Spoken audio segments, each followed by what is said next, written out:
ಹತ್ರ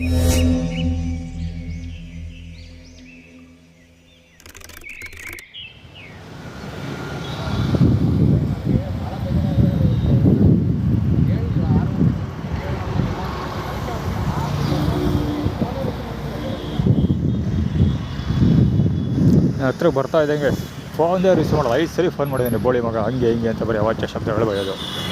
headlight on ಮಾಡೋಕ್ಕೋಸ್ಕರ ಲೆಫ್ಟಿಗೆ ಬಂದಿರೋದು, ಹೊಡ್ಕೊಂಡು ತಗಿಲಿಸ್ಕೊಳ್ಳೋದು, ಒತ್ತರಿಸ್ಕೊಂಡು ಹೋಗೋದಕ್ಕೆ.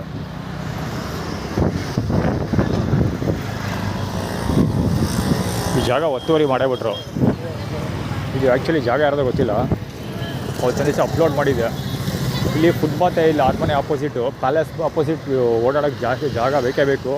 ಅಂದರೂ ಫುಟ್ಪಾತ್ ಬಿಟ್ಟಿಲ್ಲ. ಯಾಕೆ ಈ ಜಾಗ ಯಾರು ಅಷ್ಟೊಂದು ಪ್ರಭಾವಶಾಲಿಗಳು, ಅರಮನೆದ ಇದು ಒಡೆಯರ್ ಅಥವಾ ಒಡೆಯರ್ ಫ್ಯಾಮಿಲಿ ಅಥವಾ ಕಾರ್ಪೊರೇಷನ್ದ ಯಾರ್ದು ಅಂತ ಅಪ್ಲೋಡ್ ಮಾಡಿದೆ ಸೋಷಿಯಲ್ ಮೀಡಿಯಲ್ಲಿ. ಅದಾಗ ಒಂದು 3-4 ದಿವಸಕ್ಕೆ ಚಕ್ ಅಂತ ಇಲ್ಲಿ ಬ್ಯಾರಿಕೇಡ್ಗಳು ಹಾಕೊಬಿಟ್ರು. ಬ್ಯಾರಿಕೇಡ್ ಅಂದರೆ ಮರಗಳ ಕೋಲ್ಗಳು ನಿಲ್ಲಿಸ್ಕೊಬಿಟ್ರು. ಮರಗಳ ಕೋಲ್ ನಿಲ್ಲಿಸ್ಕೊಂಡು ಬ್ಯಾರಿಕೇಡ್ ಕಟ್ಟಿದ್ರು ಅದರಲ್ಲೇ ಮರಗಳಲ್ಲಿ ಬಂಬುಗಳು ಅಥವಾ ಗಿಳಗಳು ಅಂತೀವಲ್ಲ, ಗಿಳಗಳಲ್ಲಿ ಬ್ಯಾರಿಕೇಡ್ ಕಟ್ಟಿದ್ರು. ಸೊ ಈಗ ಅಫಿಷಿಯಲಿ ಹಳ್ಳ ತೋಡ್ಬಿಟ್ಟು ಸಿಮೆಂಟ್ ಹಾಕ್ಬಿಟ್ಟು ಕಾಂಕ್ರೀಟು ಮತ್ತು ಯೆಲ್ಲೋ ಕಲರ್ ಬಣ್ಣ ಹೊಡೆದ್ಬಿಟ್ಟು ಸ್ಟೀಲ್ ಕಬ್ಬಿಣದ್ದು ಗೇಟ್ ಮಾಡೇ ಬಿಟ್ರು. ಆಗ್ತದೆ ಯಾರ್ದು ಅಂತ ಗೊತ್ತಿಲ್ಲ. ಇಲ್ಲಿ ಓಡಾಡೋಕ್ಕೆ ಜನಗಳಿಗೆ ಜಾಗ ಬೇಡವಾ? ನೋಡೋದ ಇದೇನು ಕಥೆ ಇದೆ ಸಂಡೆ ಸರಿ ಮಾಡವ.